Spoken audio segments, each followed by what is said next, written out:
আজকে আমি চটপটা বিফ বটি রান্না করব, যেটা স্পেশাল একেবারে টক টক ঝাল ঝাল, এত মজার খেতে। এটা আপনারা বাসায় রেডি না করলে বুঝতেই পারবেন না। তো যাই হোক, আমি এখানে এই যে মাংস নিয়েছি, আপনার এটা হচ্ছে বিফ। আমি আজকে বিফ দিয়ে করবো। যদি আপনাদের বিফ যদি না থাকে তাহলে মাটন দিয়েও করতে পারেন। আপনাদের যার কাছে যে মাংস আসছে সেই মাংস দিয়ে এটা করতে পারবেন। আমি একটা প্রেশার কুকার উঠাই দিচ্ছি এবং তেলও দিয়ে দিচ্ছি পরিমাণ মতো, যা লাগে। আমি এখানে মাংসগুলো দিয়ে দিলাম।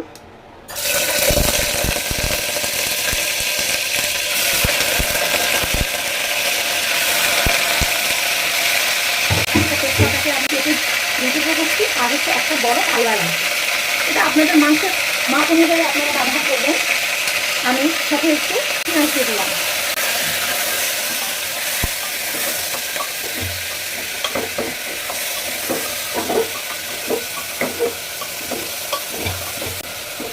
এখানে আমি 1 চা চামচের মতো রসুন বাটা দিয়ে দিলাম, সাথে আদা বাটাও দিয়ে দিলাম 1 চা চামচের মতো। এটা আপনাদের মাংসের পরিমাণের উপরে নির্ভর করবে। আপনারা যেরকম মানে পরিমাণটা যেরকম হবে, ঠিক মশলাটার পরিমাণও সেরকমই হবে।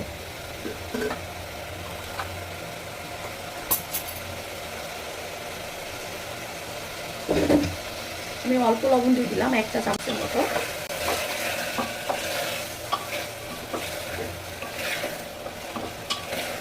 ধনিয়া গুঁড়া, হলুদ গুঁড়া, মরিচ গুঁড়া, জিরা গুঁড়া।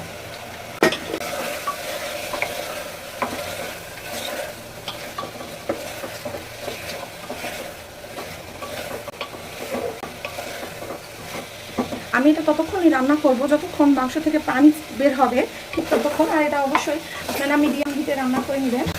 এখন মাংসটাকে সিদ্ধ করে নেব।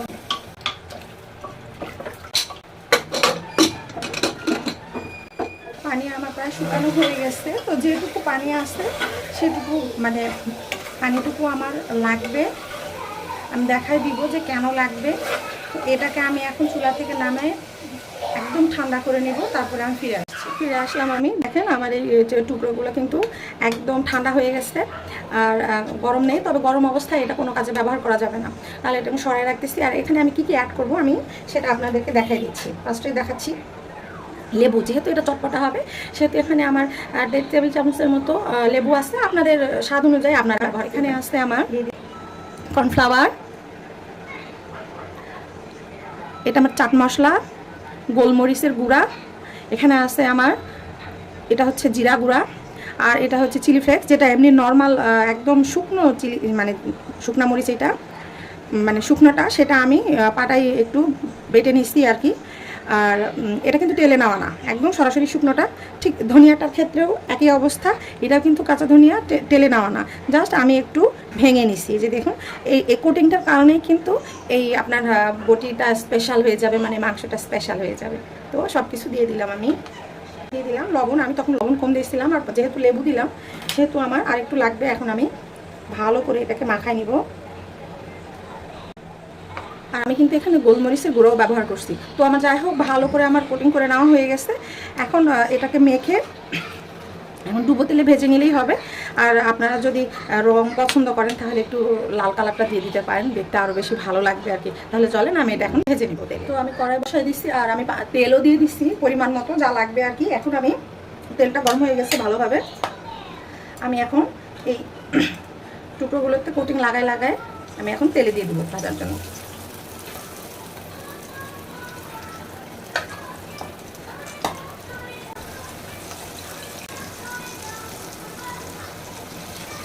এখন উল্টাই দিব না, আমি এটা মিনিমাম 2 মিনিট রেখে তারপরে আমি আবার উল্টাই দিব। আবার 2 মিনিট রেখে তারপরে আমি নামাই ফেলবো। এটা বেশিক্ষণ মানে ভাজার দরকার নাই, 4 থেকে 5 মিনিট এটা ভাজলেই এটা হয়ে যাবে। এবার আমি উল্টে দিব।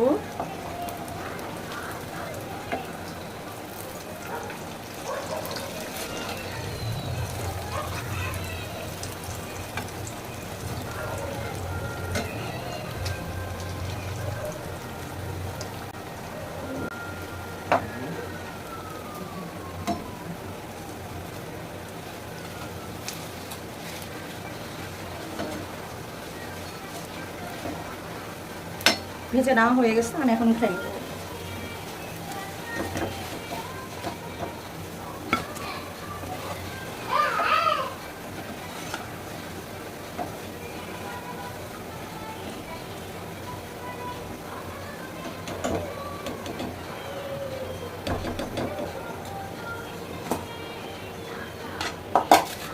বাকিটাও ঠিক এভাবে আমি ভেজে নিব।